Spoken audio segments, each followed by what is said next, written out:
Welcome to Margin Business Podcast. I'm honored to welcome in today's podcast Tarik, the CSO and co-founder of M19, an agency which provides the next level of PPC software experience powered by AI. Welcome, Tarik, to today's podcast. Where are you located at the moment? So thank you for inviting me to your podcast. I am located in Paris, and our company is also located in France, Paris. Okay. So we, almost all the team, 80% is in France, and two of the co-founders, one is in Italy, and the other one is in China, but now moving back to Europe. But we are basically, okay, so we'll be all in Europe. Okay, so it's an international company. Everyone is everywhere. So it's M19 AI-powered PPC software, right, for big sellers. Yeah, exactly. Correct. Yeah. Yeah, exactly. Yeah. So M19 is a software that is managing today only PPC on Amazon. Tomorrow we'll extend it to other areas on Amazon and maybe other platform like marketplaces where sellers might be selling. Everything is powered by machine learning. And the main thing that we are trying to unlock is providing a software that is super easy to use, where a human can translate his PPC strategies in a very easy and smooth way, and the machine is taken over and translating that into campaigns on Amazon, keywords, work, harvesting, bidding, etc. And this heavy work is done every day based on this strategy, the high-level strategy that is described by the human. So we don't believe in 100% automated, because the machine cannot replace the expert that has the knowledge of the seller or the brand about the market, but it's a joint work between the human that will be describing the strategy and the machine that is executing with machine learning. So this is what we are unlocking and working on. Okay, that's a very, very nice and brief description, which I anyway wanted to ask you later on. But it's very, because I know when you talk about your product, it's hard to put it like into fast words, and for somebody who don't know about PPC to really make him understand what it actually is. Because if you're passionate about something, you're gonna talk about a lot, and afterwards some of the people don't understand what you're saying. So I think it's really, really good. Your brief description of what M19 is doing. Very, very, very nice. I see as well it's a quite new company. Exactly. And yeah, I'm quite sure that you're going to take over a lot of seller accounts, especially in Europe, because when US companies coming over to Europe, they don't know what to do, from taxes to PPC because everything is in other languages. So you cannot just sit down and do your keywords research or something. It's not possible. So companies like yours, I'm quite sure is 100% in the good place at a good time. Yeah, exactly. So you mentioned something very important here, is the fact that we are only a 2 years old company, but in fact our technology is not only 2 years old, because we are coming from the ad tech space. The co-founders, we are from Criteo, Google, and Amazon, when we used to be working in this search optimization area on AdWords, which is very close and similar to what's happening on Amazon. We will go over that in detail after, but just to let you know that if the company is 2 years old, like the technology behind it is way older than that, because we spent more than 6 years, every one of us, working on research and development teams and other tech departments of big advertising companies. Wow, that's very interesting as well. That means the software is learning on itself already, right? Yeah, of course. Yeah, this is the basic of machine learning. It's I'm afraid of this, because it's yeah. You have you heard about there was a Facebook algorithm which was brought up, and it was communicating with another algorithm, and actually they afterwards they created their own language, and this is when scientists were afraid and shut them both down. So you can read about that. I will try to send you a link later on. It's not very popularized, but I've read about this. Let's jump into it. So where did you grow up, and how was it, Tarik, as the smaller version of Tarik, and as well, where did you think first that your entrepreneurial skills came out? So it's a very good question. This is the first time I've been asked this question this way, and it's very interesting because when I go like very far in the past, before even high school, when I was, I would say, between 10 and 14, I used to be very, very entrepreneurial, because I was always trying to find the niche products of like our neighborhood or in my school. I was sourcing them and selling them to my close circles and friends. And what I was doing that to have some extra pocket money to be able to buy toys and fancy clothing. At this time, like very early, I was like very into buying stuff myself with my own money, because my parents used to give me like a given amount of money every week or month, which is limited. Like I was living in a very normal family, and when I was helping on some specific tasks, I was getting more money. So I was from my childhood incentivized to work to get money. And in parallel to that, I was sourcing, like selling some very niche small perfumes, Walkmans. I was downloading some content like music, encyclopedias, putting them on DVD and selling them, because I was one of the only guys that has a computer, and I was able to put some content on some series and sell them. So I would say that my entrepreneurial first experiments like started when I was a kid, trying to sell everything to my close neighbors, and it was working well. I was making pretty decent money, and I was always buying what I wanted. It was mainly toys and fancy clothing, like fancy brands and stuff. Because sure, Nike and everything was pretty expensive back then as well. Yeah, exactly. Sure. Yeah. And all this was in Morocco. I grew up in Morocco, in Marrakech.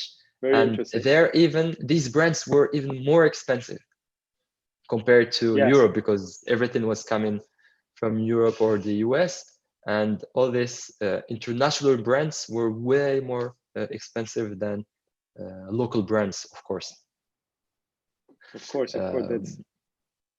So so this is basically the start of some entrepreneurial experience.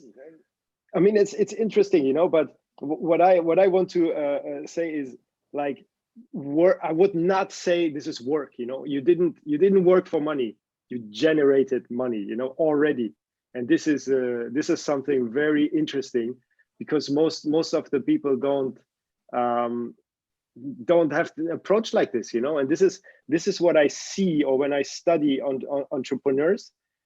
This is where everyone comes up with at least with a little story, like this, especially in childhood, be it from selling milk bottles, and when you're in high school, or the 30 cents milk bottles when you had them before, and then you're pass them on to somebody else, or give them something like that is always coming out. Now your skills is even more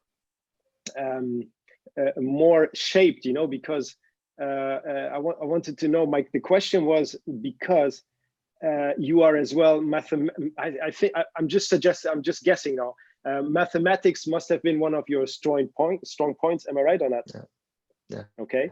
So Yeah, mathematics. Most of the people who have mathematical skills lack in other skills. And if you combine mathematical skills and entrepreneurial skills, then we have something like Tarik, I think, and this is exactly what I'm, So yeah, tell us a little bit about your school, and I already been in that direction for the mathematical skills, what you have, yes? Yeah, you are right, because this combination between math and sales, because I used to love to sell, discuss, find the right product to sell, and at the same time I was nerdy in terms of science. For high school, there are different paths in Morocco, maybe pretty sure in all other countries, and Yes. you have the pure mathematic path. Like when you get to high school, you have like mathematics where you study like 12 or 14 hours a week of math, and every week you have an exam that will last between 2 or 4 hours. So it was like very heavy in math. And in this area, I was pretty good, and at the same time, because usually when you are good in these classes, you don't do anything else. And I was pretty different from good students, because I was also selling stuff, partying in high school. Like I was going out with friends. I love to go to cafes, and even sometimes to nightclubs. And it was weird to have these two, like very into science, math, and at the same time interested in selling, business, going out. And yeah, this is the first time I put it this way because of your question. And at this time, my friends used to find it strange, like from school, when they see me at school and how serious I was in math and science class. They couldn't imagine that I was doing all these other things outside school. And yes, it's like if you look from a psychological point of view, it's true. It's very hard to combine. It's as well.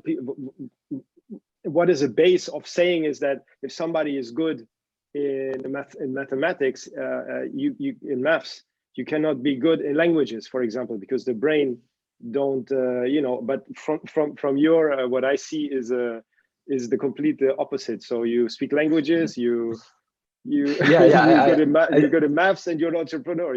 I'm bad in maths. No. I'm very bad. I wasn't in school in Morocco because my background as well. My father is Moroccan, my mother is German, but I was never in school in Morocco. But in Germany, it was for me the same. It's always the same base of system. When somebody is good in maths, you push them you push them normally in maths, but in our school it was not like that. Or I guess in your school maybe they have seen it, that you're good in science, but for us it was not the case. So it's really interesting, this approach, how you explain it. But I was not good like I was good in languages. I was able to learn fast languages and speak them, but in literature I was not good. Like I wasn't I was like very average or just higher than average when I was writing essays or like pure literature. Interesting. This one I was just average plus, but not. It was more everything outside of it. No, I couldn't. I was able to find the shortest paths to have a decent work, but you can feel that when you read. You're not a copywriter. No, I'm not at all. And it was not something that I was loving. So I was doing the minimum to have good grades. This I was good in it. But yeah, we can feel that I was not a copywriter, and I was feeling it also. That underlines my theory about languages and and entrepreneurial mindset. Because for me, it's exactly, you know, I'm not good at math, so I was good in the literacy, for example. You know, I could I'm writing in writing. I'm pretty good. You know, so that's one thing. So yeah, languages. Languages actually. You speak how many languages? I guess 4, 5, something like that. Yeah. Arabic, French, English, and some Spanish. So yeah, that's very interesting. So how did it went on? How did it push into the science direction? I mean, there must be somebody must have noticed it, you know. So because yeah, it don't go something like that don't go unnoticed, you know. Yeah, it's in Morocco, like the prestigious path track is Yes. science. Either you become an engineer or a doctor.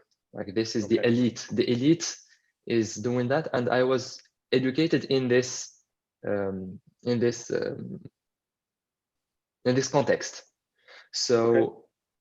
from elementary, not elementary school, yeah, no, from 10 years, I was pretty good at school. Like generally speaking, I had very good grades. I was always in the top 3 in the class, etc., etc., which was super easy at these times. Like it's for if you put some efforts in it. But I always found it funny to do math and science. So it was natural for me to go, since when you are in the top students in a class, you are always pushed into the math direction. This is the way it was, and at the same time, I loved it.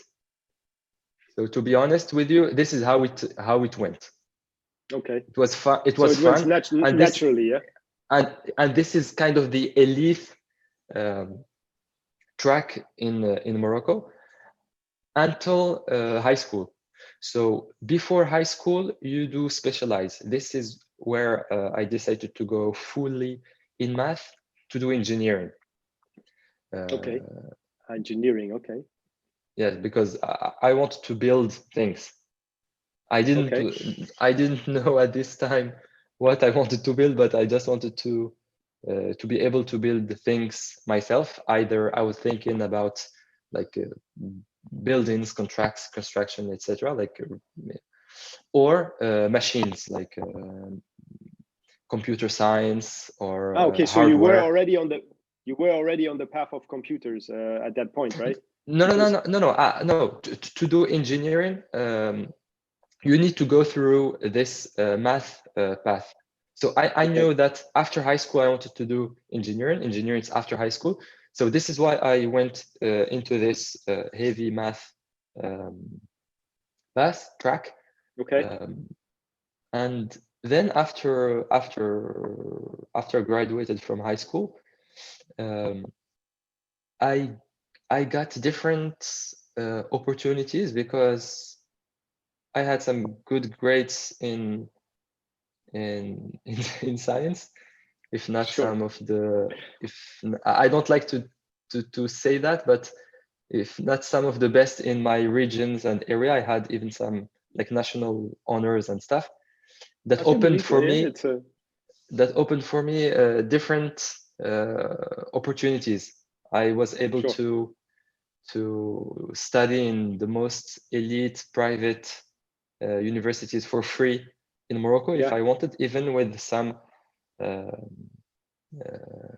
bourse. I don't know how we call it when you get paid as Yeah, a it's student. yeah. So, It's some kind of I don't know only in German the word now. yeah, um, whatever. I had a lot of benefits and advantages if, allocation, some kind of yes, advantage, money, exactly. Yeah, to study in the best places in Morocco, engineering, if I wanted to stay in Morocco. But at this time, I wanted to go abroad, be independent, live alone, build everything myself. So Okay. I don't know. I really wanted to do that. Like, so this is why I decided, no, okay, let's go to France. France is very famous for engineering. There are super good engineering schools there. Boeing and At, everything. at Yeah, it's y- Yeah, and it's very close from Morocco. It's 3 hours flight. Yeah.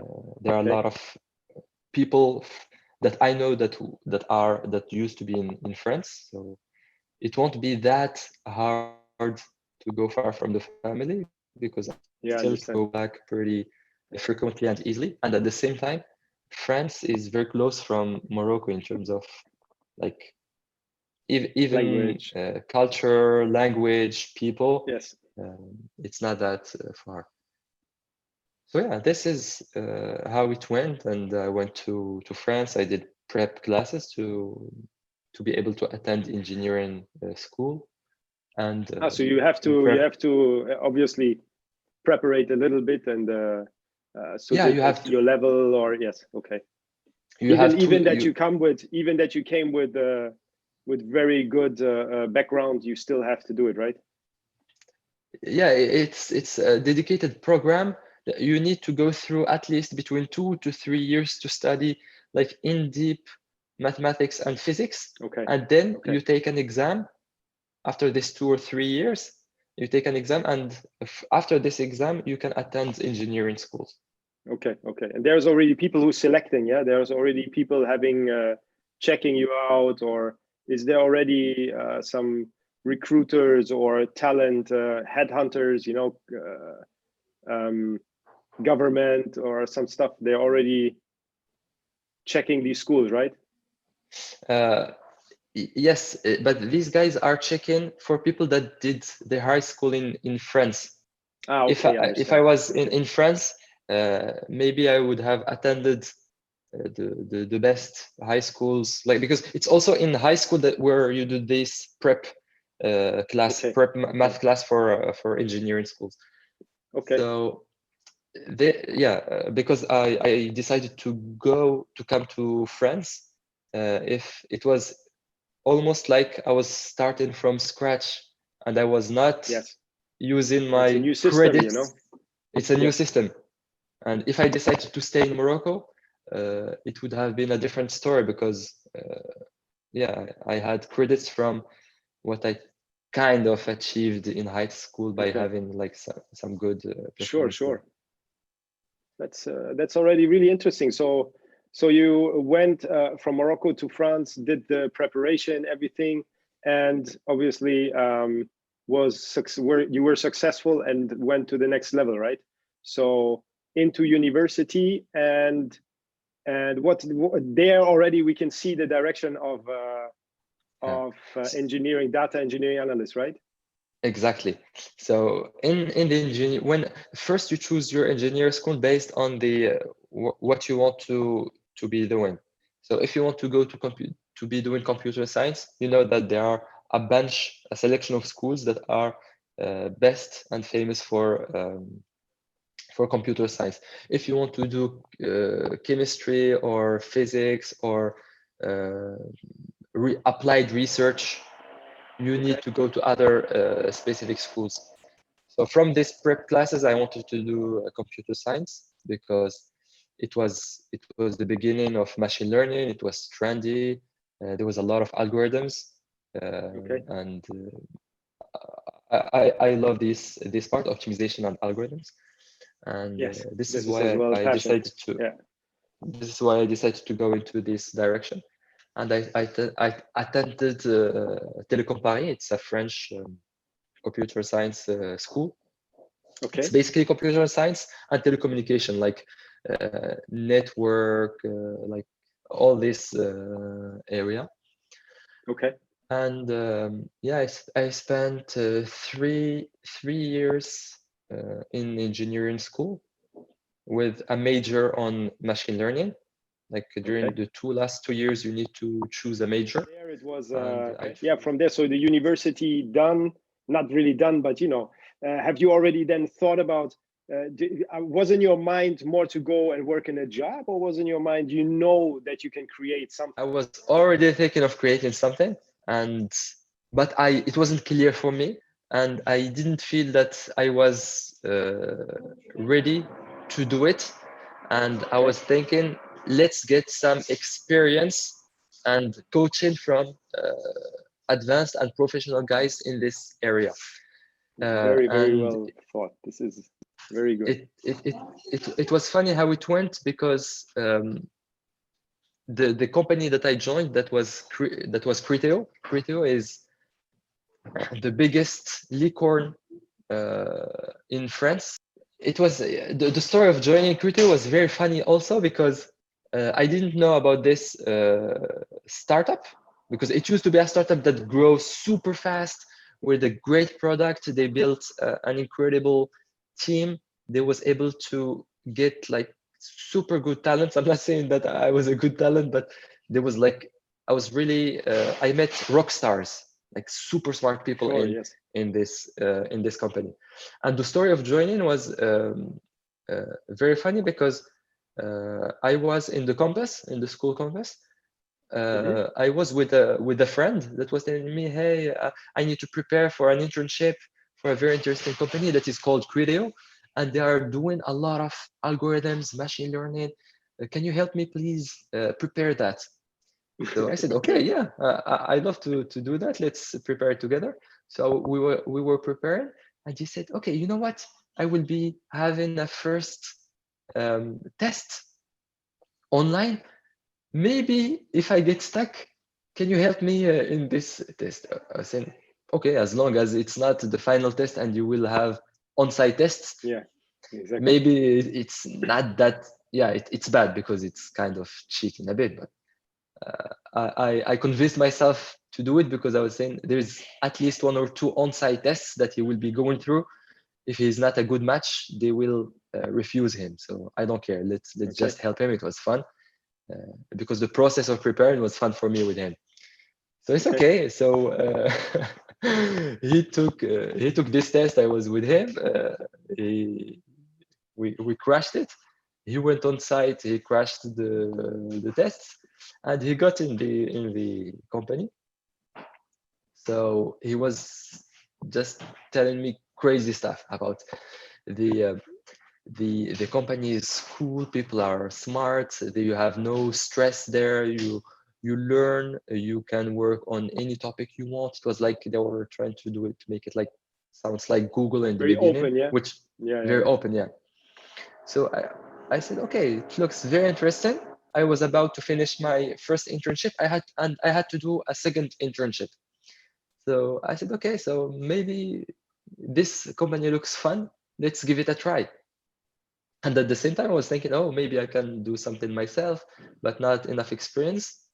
It looks to be a very good opportunity. Plus, they paid very good salaries. Let's test it. So I had the tests.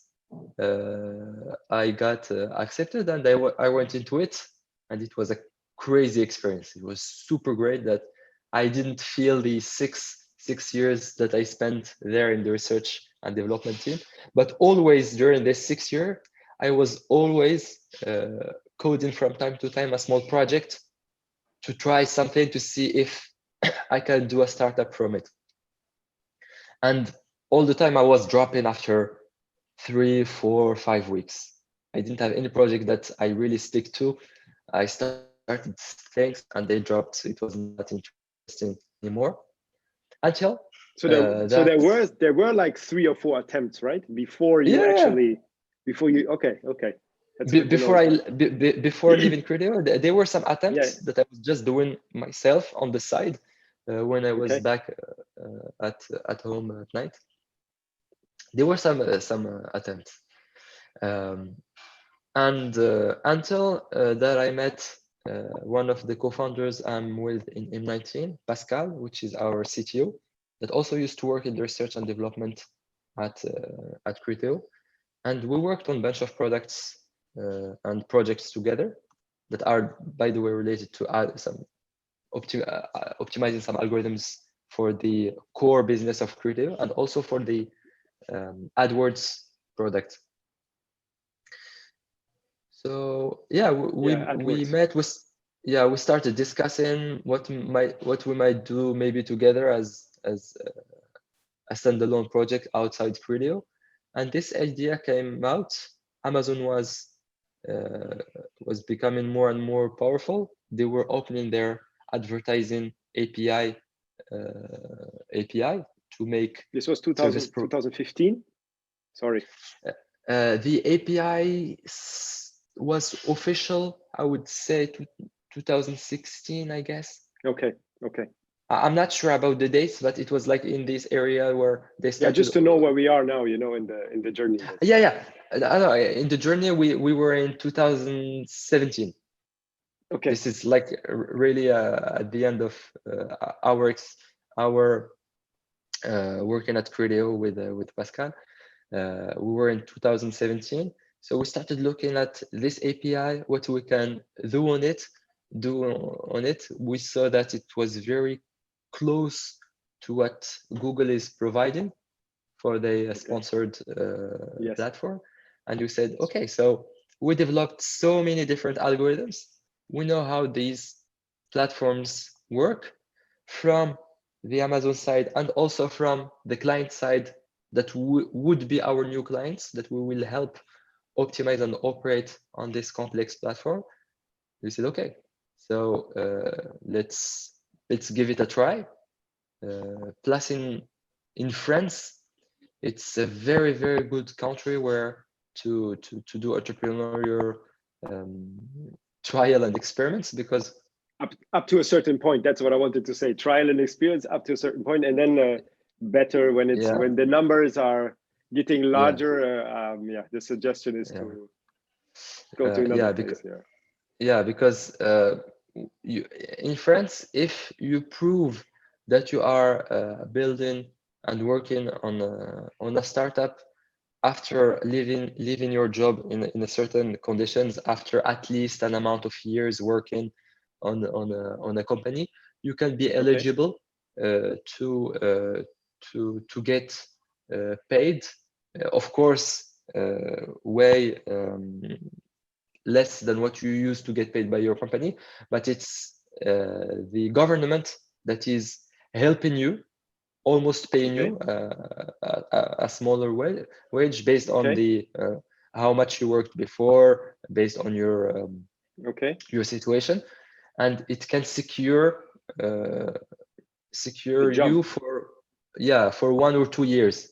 So it's a huge help, because you won't be thinking about how I will get money at the end of the month, because the government is helping, and you will be only concentrating on your business. And after this 1 or 2 years, it's enough to see if it's worth to continue or not.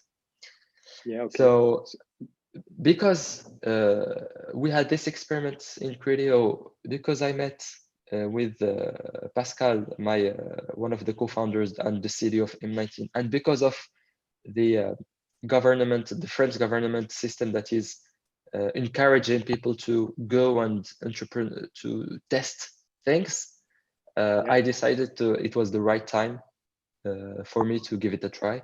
And this was in 2018, mid 2018, where we left the company and we started coding, because we knew exactly what we wanted to code. So at the beginning, we, like, in 3 months, we had the backend, like the black box of our system ready, with no interface, where we can just with code and in databases describe what we want to do. And then the system is connected to Amazon and connected to a seller account. By the way, it was also funny at this time, because so you could test it, right? Yeah, through our network, we met two guys, two small sellers on Amazon that did trust us and gave us rights on their seller accounts, and we were able to test with these accounts.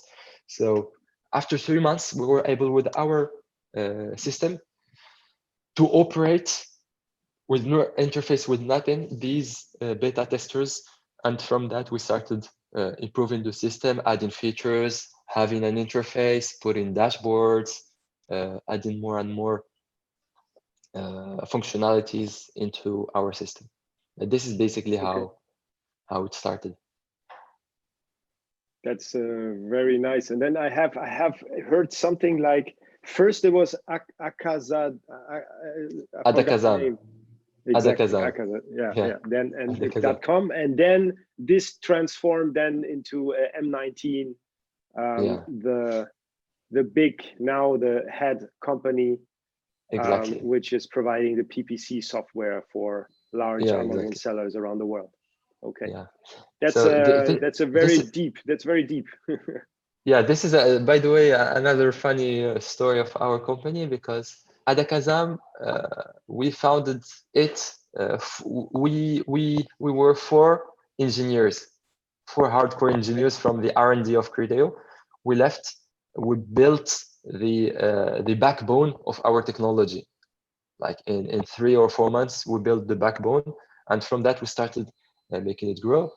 And we were backed by and advised by one of the two co-founders of Criteo, which are like Okay. very, very smart uh, and connected people here in France and in the tech world. And these guys met with us and were helping us. And at the same time, they met with 3 other people that were founding a company that was going to do like what we were doing at Akazam, but that has more a sales and product backgrounds. Okay. That Very started by important. doing MVPs, talking to clients, getting some big clients, and then they wanted to build their technology. So our advisors, they know both of us, and they told us, you know what, guys, you need to talk to each other, because you are trying to do the same thing in Europe. You want to be leader in Europe and then maybe leader after in the world. You need to talk to each other, because by joining forces, you might be even stronger and very complementary. You have a strong tech team, and the other guys have a strong business and sales team. So That's a good we combination, met. really.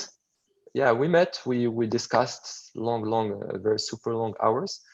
We found out that we had almost the same vision, because of course, when you have many people, you cannot have perfectly the exact same vision.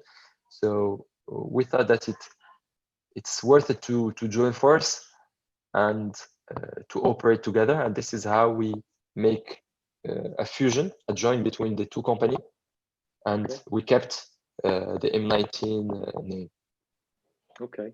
That's I think, because sales in a company is the heart of the company, so if you don't have sales, even if you have the best product, it's kind of Yeah, hard to get out of there. So I think that was the last and the one of the best steps so far for you, and where your product is right now. Yeah, I think it's for the future. It's only learning more and getting further down, because the systems, now we have video Amazon video advertising in the US, and yeah, it will come soon as well to Europe. Have you already prepared for that, for example? yeah. So we are almost ready to be optimizing the video ad formats in Okay. US and in Europe. That is already, I think, it's already available in UK. And I'm not sure about Germany, I'm not but by sure about this, it. I know in the US, but I'm not sure about the UK. no, UK, sure.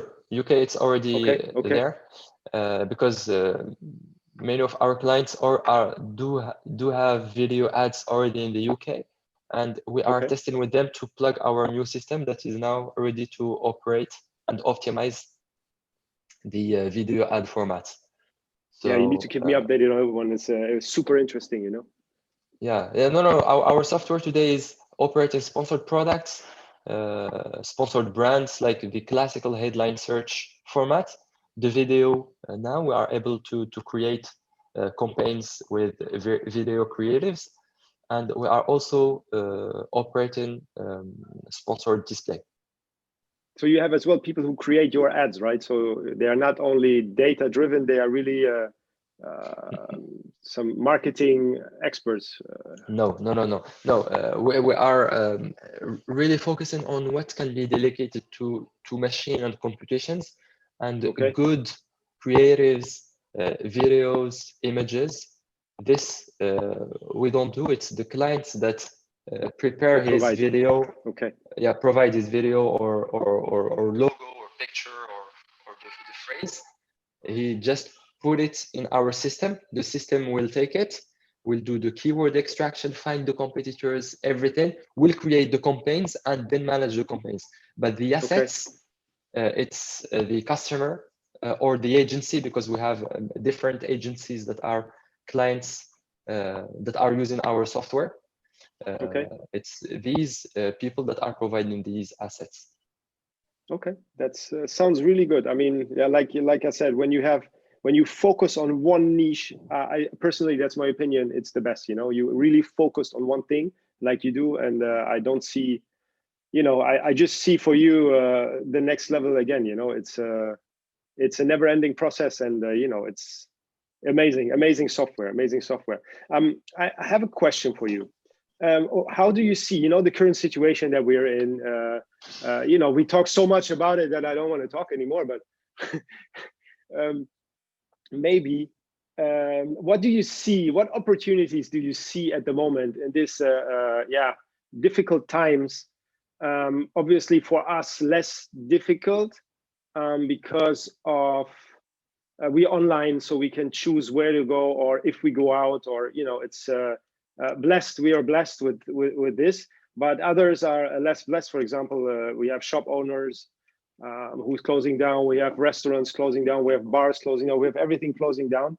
So, what do you see? What opportunities do you see for people at this moment? Yeah. So first, I'm very positive and optimistic. So I hope that with some powerful vaccines, we will go over that in a couple of months, like in I think this 1 is year. another discussion. I hope in, I in think one this... in 1 year we will be over that. Of course, Okay. it will leave huge impacts, business impacts on the very different areas, like the physical areas that you mentioned. Yes. Of course, the impact will Yes. be massive and will destroy a lot of businesses. So, of course, there will be, and it's already happening, this shift into digital businesses and digital behaviors, where people will be more consuming online and having more and more activities online because of fewer physical opportunities, and because also fear, because of all these reasons, which is good for all the players that are on this niche, like on the digital side. But I don't believe that this will transform everything into digital, and that the physical businesses, it's not their end. It's just a pause. With unfortunately, a lot of them will die, but we will have new ones, and it will take over like in 2 years or whatever, like the travel industry. So I'm more concerned about the impact that this will have on the digital side, in terms of like the presence on marketplaces like Amazon and other marketplaces, and also the cost of user acquisition through Google, Facebook, Snapchat ads. I don't know what crazy social network there. I'm more concerned about that, because even brick and mortar players are getting online. They are investing to because they were super late compared to digital native brands. Some didn't even switch yet. Yeah. So they need to recover from that, and they are investing massively. So this will lead to a very expensive and competitive user acquisition, and also just operations on these marketplaces. I'm more concerned about that.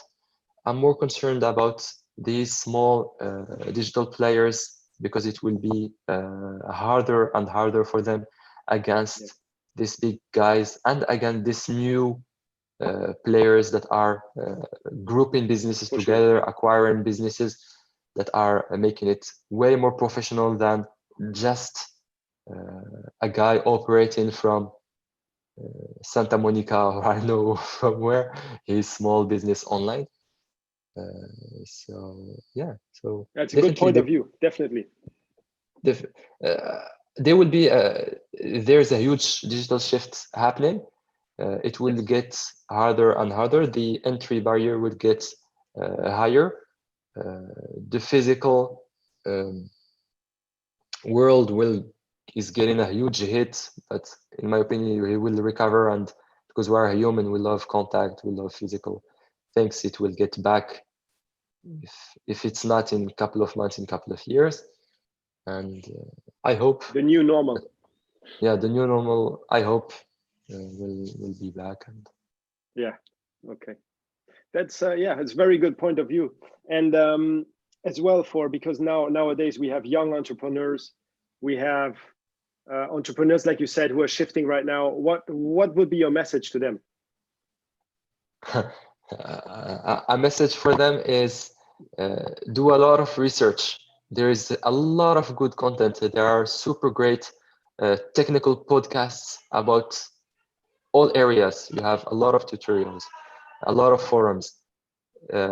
Learn, go look for this very good content before jumping into the adventure. Because, for example, if you dig into how to build an Amazon business, if you do your great research, you will see how much today it's costly to launch one product on a marketplace. When it used to be possible with $5,000 5 years ago, or 3 years or 2 years ago, in my opinion today, unless you are super lucky, in my opinion today, you need at least 20K if you want to do it properly, because of having the right creative content like photo, video, product listing. You need to source well. You need to have cash to buy your inventory. There are so many things that costs money. You need to do giveaways. You need to offer products at the beginning to kickstart the machine, because there are more and more big guys with high number of reviews. So if you do your homeworks well, you will find out that it's more expensive now, and you will know what to expect, and you will see that you can't make a living out of it like in the next 6, 12 or 36 months. But what you will make out of it in these days is an exit. If it's a good brand, in the short term you won't make money from it as a salary, but you can have a great exit if you operate well. So if you have this type of information in mind, you can make the best choice of going into it or not, when and with how much resources. And also you will know if you have the skills to do it, because you will be able to see what are the skills that are required. Thank you very much. That was a good message. And I think about the same. To give a message out there, it's not to lose hope and to really work more. Now it's getting harder. You need to work harder as well. So it's exactly what I'm saying as well. It's perfect. The message, it's possible. A lot of people are doing it, and still doing it. There are more and more exit options, so you can build something and sell it pretty quickly, but it's getting more competitive. So do a lot of homeworks before. So prepare for it before going into it. So this is my message. Very good. Yeah, that was a very, very nice meeting here. We're really happy that we could do this today, and the information and the value what we got from you is as well a lot. And yeah, I hope for you it was as well good to go back into your past Memories. and see actually, you know, that you have, that it was destiny, that you have been an entrepreneur from the beginning, you know, and then mixed with the data, it needed to be there needed to be a good outcome. So yeah, thank you so much for your time today, and hope we can do this soon again. Yeah, you're welcome. It was a pleasure to go deep back into memories and try to link it to what's happening today. And it's always a pleasure to discuss with you, Omar. Great. Thank you so much, Tarik. I wish you much success with M19 and see you at the top. Thanks. Bye-bye. Bye.